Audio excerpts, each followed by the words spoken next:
Well, welcome once again to Shephard Towers. We are in the final stages of gearing up for Paris Air Show next week. It's obviously one of the biggest and most important shows on the calendar, obviously both for industry and for us as well. For the commercial and defence industries, it's particularly important. Commercially, for example, last time around in 2015, Qatar Airways signed a rather big deal for around $5 billion for a range of aircraft. It's unlikely we'll see something similar signed by the company this time around, given what's going on in the Middle East right now. But that's fine, because we're more interested in the defence and security industries anyway. Bring in Helen Haxell, who's our editor of the Rotary magazines here at Shephard Media. Helen, what's your thoughts? My thoughts are, Rich, this week I think we're going to see the themes of politics and economics.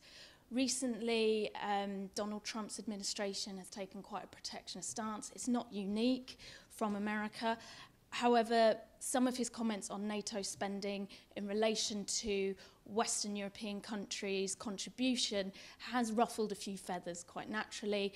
And I think what we're going to see is Western European countries and the European Union demonstrating a more collaborative and cooperative stance. And I think that's also going to be further emphasised by Brexit, which is the UK referendum on the EU and the UK's withdrawal. So I think that's going to be something to watch. But also, Bourget is in Paris, France, and there's the new administration there with Macron. Expecting he might be at the show, that could change, but again, he's someone that has come into a new role and will be looking to show perhaps France's commitment to defence spending. So that's going to be something to look out for this week. Sure, you obviously touched on the fact that NATO defence spending fluctuates a little bit. Some NATO members maybe juggle their financial books a little bit more than others to reach the arbitrary 2% barrier, which is the benchmark for defence spending. What sort of, I guess, trends have you sort of seen over the past couple of years?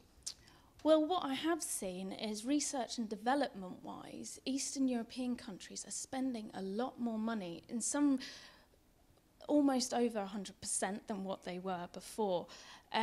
Interestingly, though, the EU are proposing a new defence fund, around £870 million on new military technologies, and that's going to be looking at systems and particularly UAS. So that's another kind of area for us to keep an eye on.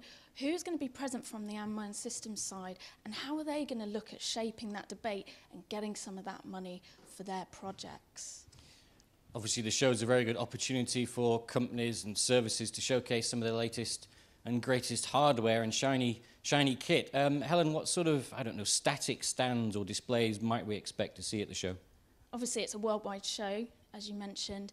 In 2015, there was 48 countries present, kind of expecting similar numbers this time around. There was 150 aircraft, again, expecting similar numbers.